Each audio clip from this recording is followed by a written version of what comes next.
नमस्कार दोस्तों, मैं हूं रामलाल जहांगीर। स्वागत कर रहा हूं आपके अपने YouTube चैनल नैनो एकेडमी पे।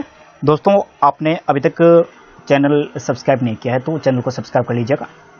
पास में बेल आइकन लगा, उन्हें प्रेस कर लीजिए। आज का अपना प्रश्न 41 से अपन शुरू करेंगे। तो 141 से पहले भी अपने 140 प्रश्न हैं, उनको हल कर लिए अच्छे तरीके से। प्रत्येक प्रश्न का व्याख्या करके अपने समझा था। उसके बाद में आज का ये वीडियो बहुत ही अच्छा होने वाला है, तो लास्ट तक जरूर देखिएगा। प्रश्न है, कक्षा नायक का चयन करते समय अध्यापक को किस बात को ध्यान में रखना चाहिए। कक्षा नायक यानी आप मॉनिटर का चयन कर रहे हैं कक्षा में, तो अध्यापक को क्या ध्यान में रखना चाहिए जिनकी वजह से वो कक्षा नायक का है वो अच्छे तरीके से चयन कर सकें। ध्यान रखने योग्य बातें, आप एक अच्छे अध्यापक हैं और कक्षा नायक का चयन कर रहे हैं, तो आप क्या ध्यान रखेंगे जिनकी वजह से वो एक अच्छे कक्षा नायक का है वो चयन कर पाएंगे। 4 ऑप्शन आपके सामने दे रखे हैं। तो इसमें देखिए, छात्र की बौद्धिक क्षमता को देख करके या फिर छात्र की जो अनुशासन के प्रति निष्ठा है उसको देख करके, अन्य छात्रों की पसंद को या फिर छात्र की जो शैक्षिक उपलब्धि है उनको देख करके। तो यहाँ पे देखिए, जो छात्र की बौद्धिक क्षमता है और छात्र की जो अनुशासन के प्रति निष्ठा है और अन्य छात्रों की जो पसंद है या फिर छात्र की शैक्षिक उपलब्धि है, यहाँ पे देखिए जो बी ऑप्शन है वो इसमें सही है। क्योंकि पहला ऑप्शन देखिए, छात्र की जो बौद्धिक क्षमता है, मान लिया छात्र की बौद्धिक क्षमता अच्छी है लेकिन वो अनुशासन के प्रति वो सही नहीं है, तो ये पहला गलत हो गया। उसके बाद में सी ऑप्शन देखिए, अन्य छात्रों की पसंद। अन्य छात्रों की पसंद हो सकता है कोई छात्र ऐसा है जो क्लास में अनुशासनहीन है और अन्य छात्र की पसंद है कि इसे बना दिया जाएगा। और उसके बाद में छात्र की जो शैक्षिक उपलब्धि है, कोई छात्र प्रतिभाशाली है लेकिन अनुशासन के प्रति या फिर अन्य छात्रों को अनुशासित नहीं कर पाएगा, उनकी जो नेतृत्व क्षमता है वो अच्छी नहीं है, तो फिर ये भी थोड़ा गौण हो जाता है। उसके बाद जो मुख्य सही आंसर है वो रहता है, छात्र की अनुशासन के प्रति निष्ठा है, उस छात्र को क्या करेंगे अपन नियुक्त करेंगे कक्षा का नायक। अगला प्रश्न देखिए, एक ही कक्षा में पढ़ने वाले बच्चों की उपलब्धि में भिन्नता पाए जाने का प्रमुख कारण सभी है सिवाय एक के। देखिए, कोई एक ही कक्षा में आपने देखा होगा बहुत सारे विद्यार्थी पढ़ते हैं और उनमें से कुछ छात्र हैं जो कि या पर सभी के छात्रों में शैक्षिक उपलब्धि है वो अलग अलग प्रकार की होती है। तो ये किस कारण होती है, यहाँ 4 ऑप्शन दे रखे, इसमें नकारात्मक रूप से पूछा गया है कि बाकी सभी तो कारण सही है, कोई एक कारण है जिनकी वजह से वो उपलब्धि भिन्नता के कारण में शामिल नहीं है। तो यहाँ पे देखिए, अध्यापकों के शिक्षण में कमी, उसके बाद में परिवेश की भिन्नता का होना, बच्चों में श्रम तथा एकाग्रता का भिन्न होना, जन्मजात योग्यता का अलग अलग होना। यहाँ पे देखिए जो ए ऑप्शन है वो बिल्कुल सही है। इसमें देख, प्रश्न जिस हिसाब से प्रश्न पूछा गया उस हिसाब से ये ऑप्शन सही है। अध्यापकों के शिक्षण में कमी, प्रश्न पूछा है सिवाय के। प्रश्न मैंने कहा था, पिछली वीडियो में भी कहा था कि कोई भी प्रश्न है उन्हें 2-3 बार पढ़िएगा, पीछे कभी कभार सही पॉजिटिव लेके कभी कभार नेगेटिव लेके प्रश्न इस हिसाब से भी पूछ सकते हैं। तो यहाँ पे अध्यापकों के शिक्षण में कमी, ये ऑप्शन इसमें जिस प्रश्न के हिसाब से ए ऑप्शन है वो सही होगा। उसके बाद में परिवेश की भिन्नता का होना, ये सही है बिल्कुल। जो छात्र की या फिर छात्रों की जो शिक्षण है उपलब्धि होती है उसमें भिन्नता के लिए उत्तरदायी होते हैं, ये सी ऑप्शन भी सही है। बच्चों में श्रम तथा एकाग्रता की भिन्नता होती है जिनकी वजह से भी शैक्षणिक उपलब्धता है वो अलग अलग होती है। जन्मजात योग्यता की वजह से भी शैक्षणिक उपलब्धता है वो अलग अलग होती है। लेकिन अध्यापकों की शिक्षण में कमी, ये तीनों ऑप्शन से अलग है, ए ऑप्शन इसमें सही होगा। अध्यापिकाओं की प्रतिष्ठा एवं मान में काफी गिरावट आई है। जो अध्यापक और अध्यापिकाओं की प्रतिष्ठा है उनके मान में काफी गिरावट आई है। तो इसका मुख्य कारण क्या है, तो उनकी ट्यूशन की लालची प्रवृत्ति, उनके आचरण की गिरावट, उनकी शिक्षण के प्रति लापरवाही, ये सभी जो अभी अध्यापक और अध्यापिकाओं की जो मान सम्मान है उनके प्रति गिरावट है। तो इसका प्रमुख कारण क्या है, तो देखिए उनके ट्यूशन के प्रति लालची प्रवृत्ति, उनके आचरण की गिरावट और उनके शिक्षण के प्रति लापरवाही है। ये डी ऑप्शन है इसमें सही होगा। ये तीनों ऑप्शन सही है जिनकी वजह से है वो अध्यापक और अध्यापिकाओं की जो प्रतिष्ठा है उनमें क्या आई है, कमी आई है। अगला प्रश्न, दुख हो या सुख लोगों को रहना चाहिए, आपका मत है। दुख हो या सुख लोगों को रहना चाहिए, इसके बारे में आपका क्या मत है? तो देखिए, दुख हो या सुख, इसमें दुख में दुखी रहना चाहिए, सदैव हंसते रहना चाहिए, दोनों ही स्थिति में एक समान रहना चाहिए, या फिर सुख में खुशी रहना चाहिए। तो यहाँ पे आपके मत के अनुसार दोनों ही स्थिति में एक समान रहना चाहिए। इसमें सी ऑप्शन है जो कि सही है। और मैं शिक्षण अधिगम प्रक्रिया में दोस्तों, ये भी कभी कभार पूछा जाता है कि अधिगम क्या है। तो सीखना, लर्निंग, सीखने को क्या करते हैं? अधिगम कहते हैं। तो हो सकता है आपकी जानकारी में ना हो तो बता दूं कि अधिगम, सीखना उसे अधिगम कहते हैं। तो शिक्षण अधिगम प्रक्रिया में सीखना और सिखाना, इस प्रक्रिया में टीवी, कंप्यूटर आदि के प्रयोगों को, सीखने सिखाने की प्रक्रिया में टीवी और कंप्यूटर के आदि के प्रयोगों को या प्रोजेक्टर के प्रयोगों को मैं अच्छा मानता हूं, ठीक नहीं मानता हूं। इसमें समय बहुत नष्ट होता है, उचित एवं आवश्यक समझता हूं, दर्शय से कोई नहीं। तो यहाँ पे देखिए सी ऑप्शन है वो बिल्कुल सही है, उचित एवं आवश्यक समझता हूं। देखिए, टीवी और प्रोजेक्टर होते हैं। आपने भी कभी कभार सोचा होगा कि जब अपन टेलीविजन देखते हैं या फिर प्रोजेक्ट के माध्यम से कुछ देखते हैं तो वो हमारी स्मृति पटल पर पूरा का पूरा याद हो जाता है। और किताब पढ़ते हैं तो फिर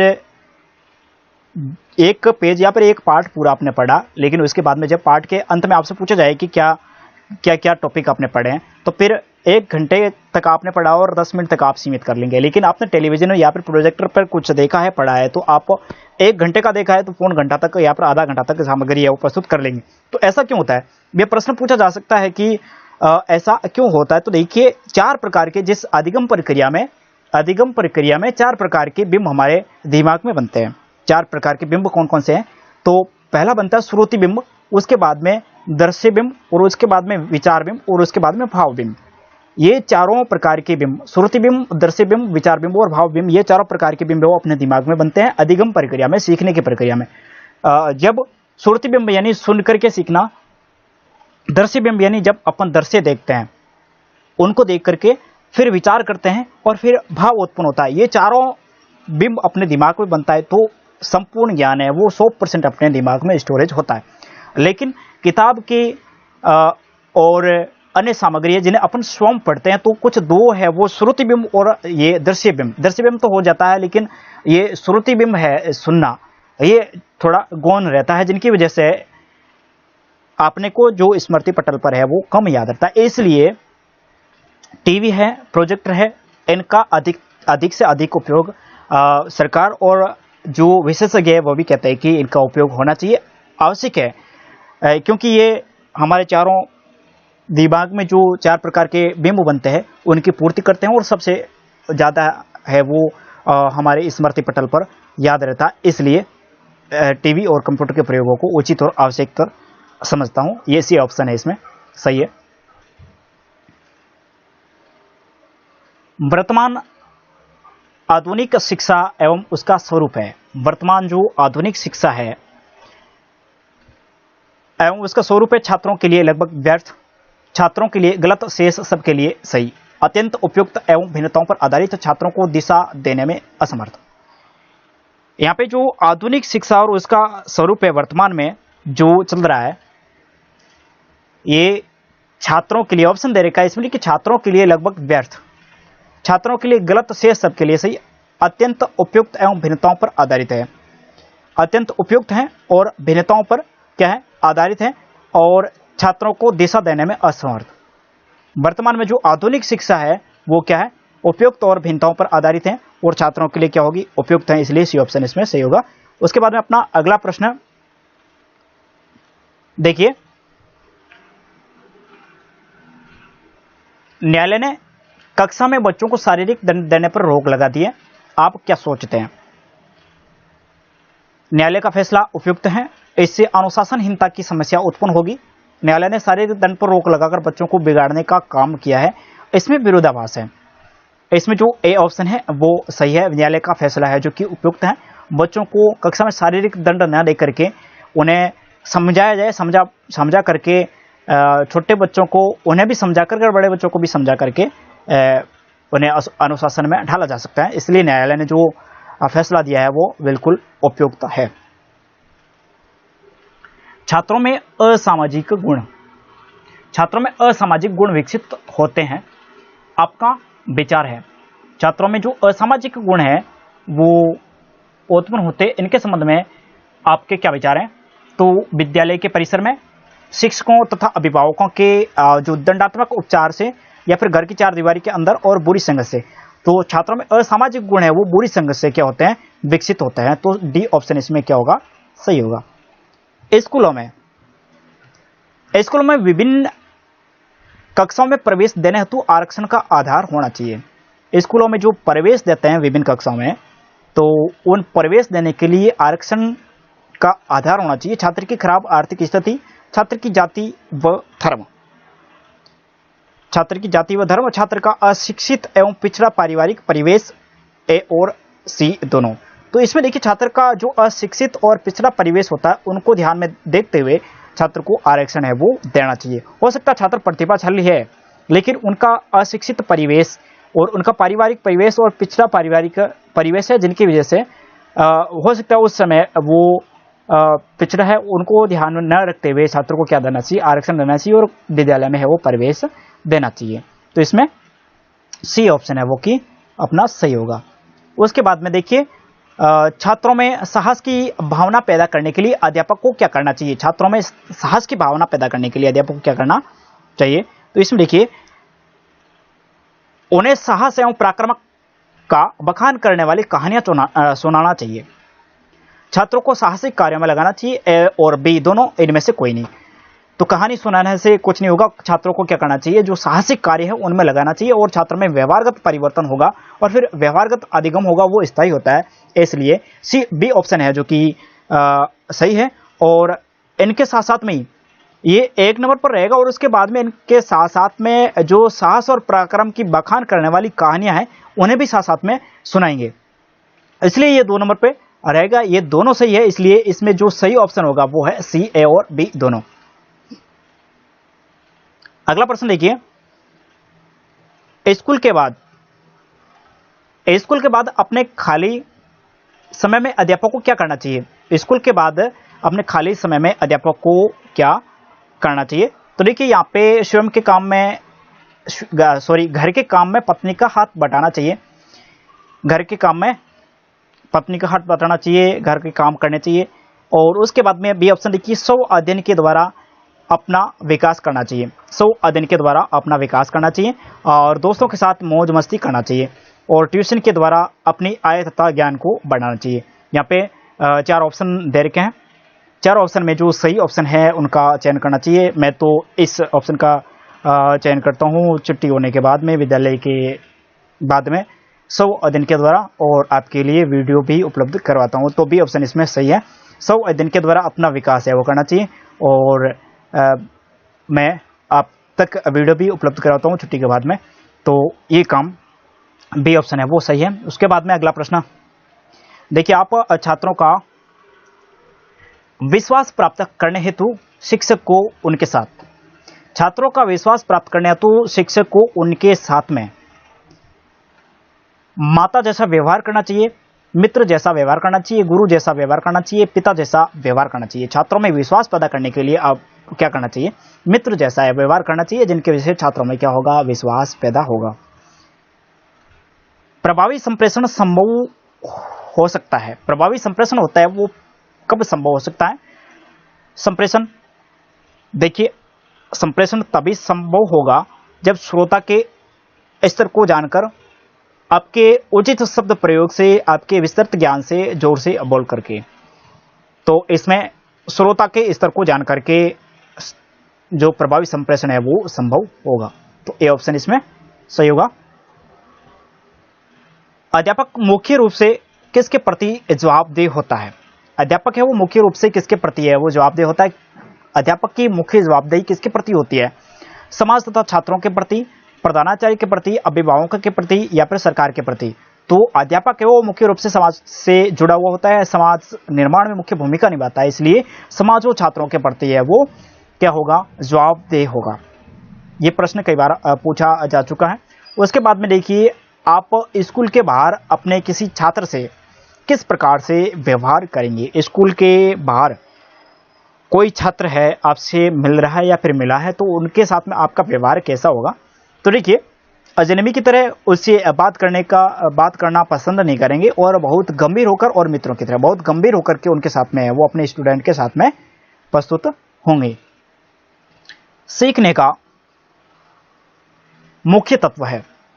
सीखने का मुख्य तत्व क्या है? तो इसमें देखिए सीखने का मुख्य तत्व सीखने की इच्छा, अनुकूल परिवेश, प्रेरणा, ये सभी। तो ये थॉर्नडाइक ने भी इस प्रकार से सिद्धांत दिए थे। सीखने का मुख्य तत्व में देखिए इच्छा होनी चाहिए, तभी अपन सीखेंगे कुछ भी। आप वीडियो देख रहे हैं, इच्छा नहीं है, एक दो प्रश्न देखे और उसके बाद में वीडियो बंद कर दिया और अगले वीडियो पे चले गए। आपकी इच्छा नहीं है इसलिए आप वीडियो को बंद करके आगे जा रहे हैं। उसके बाद में अनुकूल परिवेश, हो सकता है आप वीडियो देख रहे हैं, आप आस पास में शोरगुल हो रहा है, तो भी ये सीखने के परिवेश में नहीं आएगा। और उसके बाद में प्रेरणा, आप प्रेरित नहीं है अपने आप में। आप देखिए प्रेरणा भी दो प्रकार की होती है, एक होती है आंतरिक प्रेरणा और एक होती है बाह्य प्रेरणा। आंतरिक प्रेरणा है वो बाह्य प्रेरणा से कई गुना अधिक ताकतवर होती है। आप में जब तक ये भाव नहीं जगेगा कि मुझे मेरे लक्ष्य को प्राप्त करना है, दिन रात एक करके मुझे अच्छी मेहनत करनी है और अच्छे अंक प्राप्त करने और अपने लक्ष्य को प्राप्त करना है, तभी आप सफल होंगे। जब तक आंतरिक प्रेरणा आपके जागृत नहीं हुई और हम वीडियो के माध्यम से या फिर अन्य जो गुरुजन है आपको मोटिवेट करते हैं बाह्य रूप से, तो आप चिकन घड़े के रूप में ही घड़ा होता है जिस पे पानी नहीं टिकता, वैसे ही हमारी बातें है वो आप पर लागू होगी। आप सुनते जाएंगे लेकिन है वो आंतरिक रूप से प्रेरित नहीं होंगे, तब तक आप अपने लक्ष्य तक पहुंचने में मुश्किल है। तो अपने आप को मोटिवेट कीजिएगा, अच्छी मेहनत कीजिएगा, तब जाकर के आप है वो अपने लक्ष्य तक या फिर जो आप सीख रहे हैं उनमें सफल होंगे।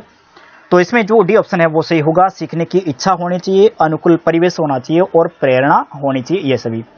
इन पे भी एक मेरा वीडियो है, पढ़ाई कैसे करें उनसे संबंधित, परिवेश से संबंधित, वातावरण से संबंधित, प्रेरणा से संबंधित कौन कौन सी समस्याएं आती हैं। तो उस वीडियो की लिंक आपको इस वीडियो के डिस्क्रिप्शन बॉक्स में मिल जाएगी। तो वहां जाकर उस वीडियो को देखना कि कंपटीशन एग्जाम की तैयारी करते तो कौन कौन सी समस्या अपने सामने आती है। और प्रत्येक विद्यार्थी के सामने हजारों समस्या आती है, भले वो कैसे ही पारिवारिक क्षेत्र से आ रहा हो, कहीं से आ रहा हो, उनके सामने समस्याएं आती है। और किस प्रकार से अपने को तैयारी करनी है, योजनाबद्ध रूप से किस प्रकार से तैयारी करनी है, किस प्रकार की योजना होनी चाहिए, वो सारी की सारी योजना उस वीडियो में मैंने बताई कि आप किस प्रकार से योजना बना करके अपने उद्देश्य तक, अपने लक्ष्य तक पहुंच पाएंगे। अगला माफी चाहूंगा, अगला प्रश्न देखिएगा। शिक्षा मनोविज्ञान का जनक किसे कहा जाता है? ये प्रश्न कई बार पूछा जा चुका है। तो शिक्षा मनोविज्ञान का जनक है वो हार्वर्ड को कहा जाता है। और उसके बाद में स्पेंसर पेस्टोलॉजी और डीवी, यह भी मनोवैज्ञानिक है, लेकिन हार्वर्ड को क्या कहा जाता है? शिक्षा मनोविज्ञान का जनक कहा जाता है। उसके बाद में देखिए अगला प्रश्न, ऑपरेशन ब्लैक बोर्ड नामक कार्यक्रम किसके लिए चलाया गया था? ऑपरेशन ब्लैक बोर्ड, ये प्रश्न भी कई बार बड़े बड़े एग्जामों में पूछा गया है। तो ऑपरेशन ब्लैक बोर्ड नामक कार्यक्रम किसके लिए चलाया गया? प्राइमरी स्कूलों के लिए, मिडिल स्कूलों के लिए, सेकेंडरी स्कूलों के लिए या फिर सभी स्कूलों के लिए? तो इसमें देखिए जो प्राइमरी स्कूल हैं उनके लिए ऑपरेशन ब्लैक बोर्ड कार्यक्रम है वो चलाया गया था। उसके बाद में अगला प्रश्न अपना रहेगा, अध्यापक के रूप में आप छात्रों की निजी समस्याएं।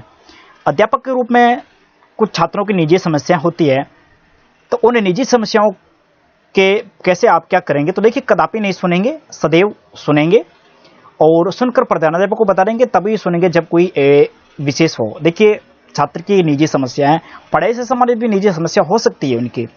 कोई छात्र है वो प्रतिभाशाली है लेकिन आप पिछड़े बालक की श्रेणी में आ गया। अब पिछड़ा बालक कौन है, प्रतिभाशाली बालक कौन है, सृजनशील बालक कौन है, ये भी जानकारी अपन अलग से टॉपिक लेंगे और में समझेंगे। देखिए पिछड़ा बालक वो होता है, कभी कभार बार बार मैं पिछड़ा बालक का नाम ले रहा हूं, तो पिछड़ा बालक वो होता है जो प्रतिभाशाली है, होशियार है, लेकिन पारिवारिक, सामाजिक या फिर अपने फिजिकली समस्या की वजह से, शारीरिक समस्या की वजह से वो पिछड़ जाता है। वो प्रतिभाशाली है, होशियार है, लेकिन पारिवारिक समस्या, मान लिया उसके घर में कोई काम हो गया एग्जाम से पहले, प्रतिभाशाली था, पूरे साल अच्छे तरीके से चला, लेकिन एग्जाम से पहले घर में कोई काम हो गया, या फिर सामाजिक दायरे में सामाजिक वातावरण अच्छा नहीं है जिनकी वजह से कुछ काम हो गया, तो वो क्या होगा, अंकों में नीचे आ गया, तो वो छात्र क्या होता है, पिछड़ा बालक होता है। या फिर घर की आर्थिक स्थिति कमजोर नहीं है, तो घर की आर्थिक सुधारने के लिए वो अन्य कामों में सहयोग करने लग गया, पढ़ाई से ध्यान उसका हट गया, पढ़ाई के लिए समय नहीं दे पा रहा हो, तो वो बालक क्या होगा, वो बालक है वो पिछड़े बालक में आएगा। तो इसलिए बालक की निजी समस्याएं अनेकों क्षेत्र से हो सकती है, तो इसमें देखिए सदैव सुनेंगे और उन समस्याओं को हल करने की कोशिश करेंगे। अभिभावक से रिलेटिव जो समस्या है उन्हें भी हल करने की पूरी कोशिश करेंगे और अभिभावकों से संपर्क करके उन्हें समझाएंगे। अगला प्रश्न देखिए आप, कक्षा शिक्षण में दृश्य सामग्री का प्रयोग करने में आप किस बात का ध्यान रखेंगे? देखिए कक्षा में दृश्य सामग्री प्रस्तुत कर रहे हैं, दृश्य सामग्री में उसे नाटक के ढंग से प्रस्तुत करेंगे, उसके बारे में बच्चों को पहले से पता ना हो, वह बच्चों को अज्ञात से ज्ञात की ओर ले जाने वाली हो, वो पाठ्य वस्तु के अनुरूप हो। जो तो ये चारों ऑप्शन दे रखे, लेकिन इसमें जो सही ऑप्शन है वो डी है, वो पाठ्य वस्तु के अनुरूप होनी चाहिए। पाठ्य वस्तु के अनुरूप नहीं है, जो सिलेबस तैयार कर रखा उनके अनुरूप नहीं है, तो फिर वो अनर्थक हो जाएगी, जिनकी वजह से है वो सिलेबस अपना है वो निर्धारित कर रखा है, उनके जो आउटपुट है वो कंप्लीट नहीं हो पाएंगे, जो उद्देश्य है वो पूरे नहीं हो पाएंगे, जिनकी वजह से वो पाठ्य वस्तु के क्या होनी चाहिए, अनुरूप होनी चाहिए। तो इसी प्रकार दोस्तों अपने 160 प्रश्न है वो आपने पढ़ लिए हैं।